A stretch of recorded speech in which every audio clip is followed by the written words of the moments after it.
حامدا ومصليا أما بعد فأعوذ بالله من الشيطان الرجيم بسم الله الرحمن الرحيم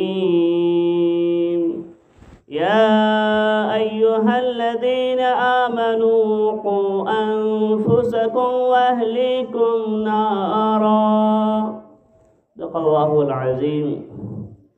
وقال النبي صلى الله عليه وسلم إذا مات الإنسان انقطع عمله إلا من ثلاثة: صدقة جارية أو علم ينتفع به أو ولد صالح يدعو له أو كما قال عليه الصلاة والسلام. محترم حضرات، بس مختصر وقت میں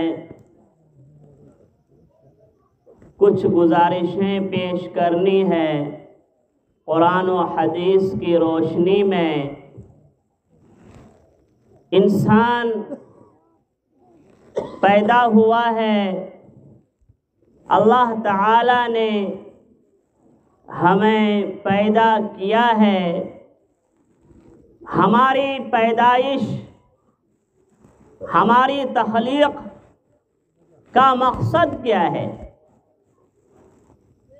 ہم لوگ یہاں پروگرام میں آئے ہیں، اگر صرف اس مقصد کو جان لیں گے اور اگر اس مقصد کا استحضار ہو جائے گا، ذہن میں اگر یہ بات بیٹھ جائے گی، اگر ہم نے اس بات پر عمل کر لیا تو انشاءاللہ ہم کامیاب رہیں گے. بزرگوں، آپ یہاں تشریف لائے ہیں ایک مقصد کے تحت، ایسا نہیں کہ آپ یوں ہی آ گئے ہیں. یا جو پروگرام کے منتظمین ہیں جنہوں نے اس جلسے کا انتظام کیا ہے، یوں ہی نہیں کیا ہے، اس کے پیچھے ایک مقصد ہے، ایک غرض ہے. اسی طرح سے اللہ تعالیٰ نے ہمیں جو پیدا کیا ہے، ہماری پیدائش کا مقصد ہے، ایک بہت بڑی غرض ہے. اعوذ باللہ من الشیطان الرجیم بسم اللہ الرحمن الرحیم وما خلقت الجن والانس الا لیعبدون. میں نے جنات اور انسان کو پیدا نہیں کیا مگر اپنی عبادت کے لیے. یہ آسمان ہمارا خادم ہے، یہ زمین ہمارا خادم، یہ چرند، یہ پرند، سب کچھ پیدا کیے گئے ہیں صرف ہمارے لیے. متاعا لکم ولانعامکم. اس کائنات کے ہم دلہا ہیں، بلکہ نبی پاک صلی اللہ علیہ وسلم اس کائنات کے دلہا ہے. تو زمین و آسمان کے نیچے، آسمان کے نیچے، زمین کے اوپر، بلکہ زمین جو 7 تہیں ہیں، آسمان جو 7 تہیں ہیں، 7 آسمان ہیں، سب کی پیدائش ہوئی ہے صرف ہمارے لیے. لیکن سوال پیدا ہوتا ہے کہ ہم کس کے لیے؟ بغور سنیں گے، دینی بات ہو رہی ہے. یہ ہماری اور آپ کی بات نہیں ہے، یہ اللہ کی بات ہو رہی ہے، یہ ہمارے اور آپ کے رسول کی بات ہو رہی ہے صلی اللہ علیہ وسلم. اس لیے دونوں کان سے سنیے، بلکہ دل کے کان سے سنیے. تو یہ آسمان، یہ زمین، یہ چرند، یہ پرند، سب کی تخلیق ہوئی ہے ہمارے لیے، ہم انسان اور جنات کے لیے، لیکن ہماری پیدائش کیوں ہوئی ہے، جنات کی پیدائش کیوں ہوئی ہے؟ اللہ تعالیٰ نے صاف کہہ دیا، برملا کہہ دیا، وما خلقت الجن والانس الا لیعبدون، کہ جنات اور انسان کی پیدائش صرف میری عبادت کے لیے ہے، اللہ نے کہا۔ حدیث شریف میں ہے، اللہ کے نبی صلی اللہ علیہ وسلم نے فرمایا، الدنیا مزرع الآخرہ، کہ دنیا کھیتی ہے آخرت کی، یہاں جو بوؤ گے مرنے کے بعد وہی کاٹو گے، یہاں جو بوؤ گے، یہاں جو لگاؤ گے جو پودا، مرنے کے بعد وہی کاٹو گے۔ جب انسان یہاں رہتا ہے، زندگی بسر کرتا ہے، تو بلوغ کے بعد، بزرگوں مجھے کہنے دیجئے، بلوغ کے بعد نماز فرض ہو جاتی ہے، اور تدریجاً اللہ کے فرائض عائد ہوتے ہیں۔ سب سے پہلا جو فرض ہے، سب سے پہلا جو فریضہ ہے، وہ نماز ہے بزرگوں۔ 5 وقت نماز، 5 وقت فرض عین ہے بزرگوں۔ حدیث شریف میں ہے کہ انسان جب مرے گا تو سب سے پہلا سوال جو ہوگا، سب سے پہلی پوچھ جو ہوگی، وہ نماز کے بارے میں ہوگی۔ اب ہم سب یہاں بیٹھ کر اپنا محاسبہ کریں، اپنے اعمال کا حساب لگائیں، اپنی زندگی کا حساب لگائیں بزرگوں۔ کیا ہماری زندگی میں نماز ہے؟ اگر رمضان کا مہینہ آتا ہے تو روزہ ہمارے دامن میں ہے؟ اگر ہم مالدار ہیں تو زکوٰۃ فرض ہو جاتی ہے تو ہم زکوٰۃ دیتے ہیں؟ اگر اللہ نے مال دیا ہے، راستہ بھی پرامن ہے، حج فرض ہے، کیا ہم نے حج کیا ہے؟ اپنے امام صاحب سے اور علماء کرام سے مسائل دریافت کرتے رہیے۔ تو ہماری جو تخلیق کا مقصد ہے، جو غرض ہے، وہ محض عبادت ہے۔ کیا اللہ ہم سے پوچھیں گے کہ مرنے کے بعد جو ہے، یہ سوال ہوگا، آپ کی بلڈنگ کتنی بڑی تھی؟ مجھے کہنے دیجیے، آپ کے پاس کتنی دکانیں تھی؟ دنیا میں رہنا ہے بزرگوں، سب کام کرنا ہے، مکان بنانا ہے، دکان چلانا ہے، کھیتی کرنی ہے، بزنس کرنا ہے، کاروبار کرنا ہے، اللہ نے لگا دیا ہے۔ جائز طریقے پر سب کام کر سکتے ہیں آپ، لیکن مرنے کے بعد یہ سوال نہیں ہوگا۔ مرنے کے بعد نہ سوال مکان کے بارے میں ہوگا، نہ دکان کے بارے میں ہوگا، صرف اعمال کے بارے میں سوال ہوگا بزرگوں۔ اس مجلس میں اس کو یاد کر لیجئے، ذہن نشی کر لیجئے، چاہے جوان ہو، چاہے بوڑھے ہوں، چاہے ہمارے دادے کی عمر کے ہوں، چچا کی عمر کے ہوں، اس کو پلے باندھ لیجئے کہ اعمال کا صرف حساب و کتاب ہوگا بزرگوں۔ وہاں کسی چیز کا سوال نہیں ہوگا، صرف اعمال کا سوال ہوگا بزرگوں۔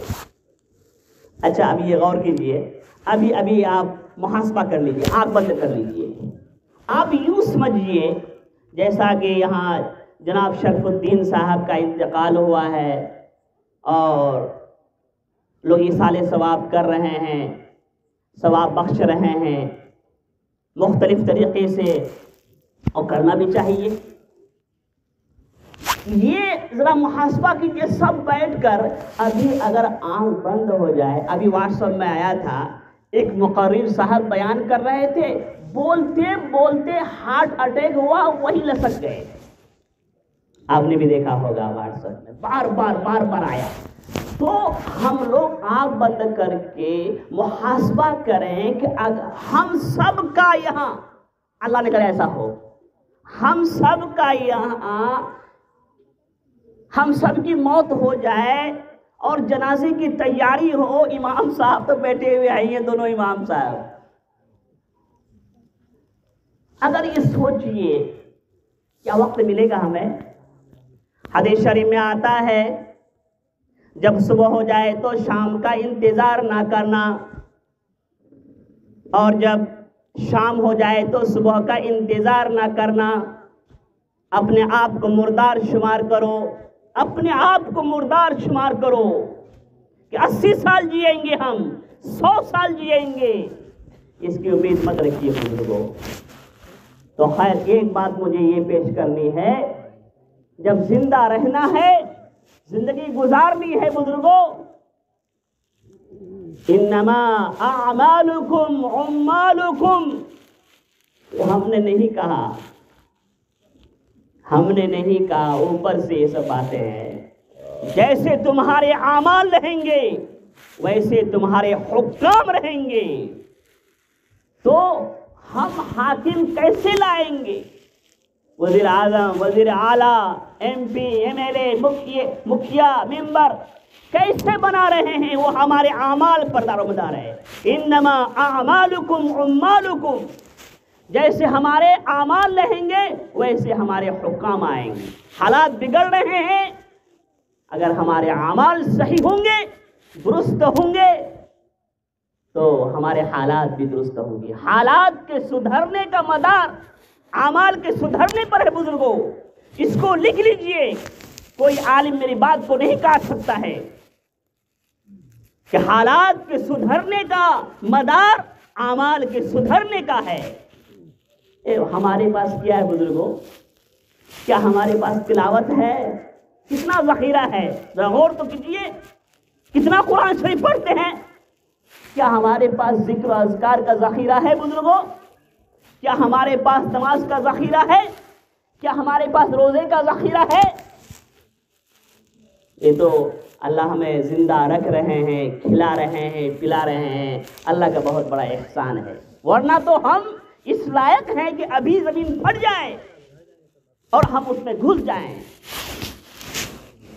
ایک بات تو یہ عرض کرنی تھی بزرگوں، اپنے اعمال کا محاسبہ کریں، اور کہاں محاسبہ کیجیے گا؟ اپنے آپ نہیں۔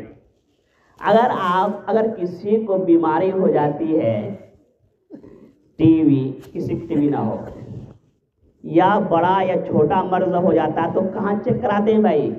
بار بار 1-2 ہفتے سے کھانسی ہو رہی ہے تو کہاں چیک، اپنے سے چیک کرتے ہیں اس کو؟ نہیں، پٹنہ میں جو ماہر ڈاکٹر ہوتا ہے، ماہر، وہاں جاتے ہیں نا، چیک کراتے ہیں نا۔ اسی طرح سے جو اللہ والا ہے، جو بڑے عالم ہیں، ہمارے دینی رہنما ہیں، ہمارے پیر صاحب ہیں، ان کے پاس جائیے، بتائیے کہ ہمارے یہ اعمال ہیں۔ وہ اپنی روحانی جس طرح کے جسمانی بیماری کو وہاں چیک کراتے ہیں، ایکسرا ہوتا ہے، خون ٹیسٹ ہوتا ہے، اسی طرح سے آپ کسی اللہ والے کے پاس جا کر، اللہ کے ولی کے پاس جا کر اپنے روحانی امراض کو چیک کرائیے۔ آپ یوں تو ہر آدمی بولتا ہے کہ ہم دیندار ہیں، ہم دیندار ہیں، ہم مریں گے تو اللہ کو پہلے ہی بھیج دیں گے جنت میں۔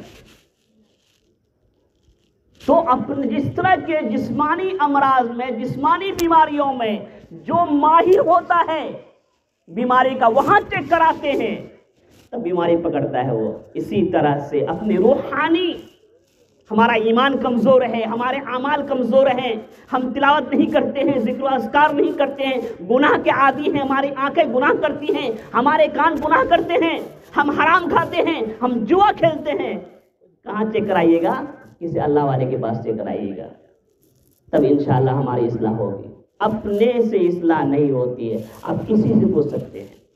ایک دوسری بات میں نے جو ہے آیت پڑھی تھی، یا ایھا الذین آمنوا قوا انفسکم واہلیکم نارا، اے ایمان والو بچاؤ اپنے آپ کو اور اپنے اہل و عیال کو جہنم سے بچاؤ۔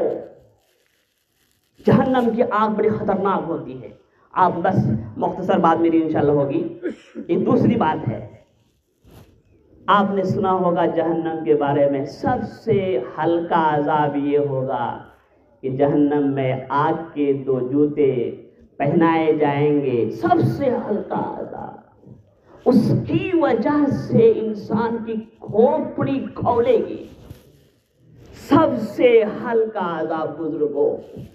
کیا کسی میں دم ہے کہ چراغ میں جو ہے چراغ جل رہا ہو اس میں ہاتھ دے دیں گے؟ مجال نہیں۔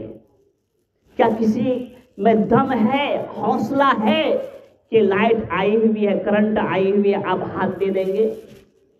کسی میں حوصلہ نہیں بزرگوں، کسی میں حوصلہ نہیں ہے۔ تو اے ایمان والو، اپنے آپ کو بچاؤ اور اپنے اہل و عیال کو بچاؤ، اپنی بیوی کو، اپنے بیٹے کو، اپنی بیٹیوں کو جہنم کی آگ سے، جہنم کی آگ سے۔ گھر میں ماحول بنائیے، تعلیم کا ماحول بنائیے، سنت کا، ہمارے اور آپ کے نبی کی سنت جو سنتیں ہیں، سنتوں کا مذاکرہ کا ماحول بنائیے، فرائض کا محاسبہ ہو گھروں میں بیٹھ کر جو ہے بال بچوں کے ساتھ، واجبات کا محاسبہ ہو، سنتوں کا محاسبہ ہو، درود شریف کا محاسبہ ہو، استغفار کا محاسبہ ہو بزرگوں، تب انشاءاللہ ہمارے اعمال کی اصلاح ہوگی۔ اور ایک حدیث شریف میرے پڑھی جو ہے، اذا مات الانسان انقطع عمله، یہاں جب تک ہے کر سکتے ہیں بزرگوں، کر سکتے ہیں، ابھی سے کیجئے، آج بلکہ ابھی سے کیجئے، نماز کا اہتمام کیجئے، مسجد آنے جانے کا اہتمام کیجئے۔ مجھے کہنے دیجئے، امام صاحب بیچارے بولتے بولتے تھک جاتے ہیں، مسجد میں معلوم ہوا کہ صبح میں جو ہے 2 آدمی اور 3 آدمی، ایسا مت کیجئے۔ اپنے مسجد پر نہیں، اللہ پر نہیں، اللہ کے نبی پر نہیں، اپنے آپ پر رحم کھائیے بزرگوں۔ تو جب تک آنکھ کھلی ہوئی ہے، انسان کو صحت عافیت ملی ہوئی ہے تو اعمال کر سکتا ہے۔ جب انسان مر جاتا ہے، اذا مات الانسان انقطع عمله، جب انسان مر جاتا ہے اس کا عمل ختم ہو جاتا ہے، الا من ثلاثہ، مگر 3 آفر ہے، 3 آفر ایسے ہیں کہ مرنے کے بعد بھی آپ کو ثواب مل سکتا ہے اور ہمیں ثواب مل سکتا ہے مرنے کے بعد بھی۔ نمبر 1، صدقہ جاریہ، تفصیل نہیں کرنی مجھے، کوئی صدقہ جاریہ، کوئی ایسا کام کر لیا آپ نے جو جاری رہے گا، کہیں نل لگا دیا، کہیں جو ہے مسجد بنا دیا، مکتب کھول دیا، تو یہ صدقہ جاریہ، جب تک وہ چیز رہے گی آپ کو ثواب ملتا رہے گا، میت کو ثواب ملتا رہے گا۔ یہ کام کرنا چاہیے، مرنے کے بعد بھی یہ آفر باقی ہے۔ اور علم ينتفع به، یا ایسا علم ہے جس سے فائدہ ہو، آپ نے اولاد کو پڑھا دیا، اپنے بیٹے کو پڑھا دیا، بیٹی کو پڑھا دیا، پوتے کو پڑھا دیا، حافظ بن گیا، جب تک وہ قرآن شریف پڑھتا رہے گا تب تک آپ کو ثواب ملتا رہے گا بزرگوں۔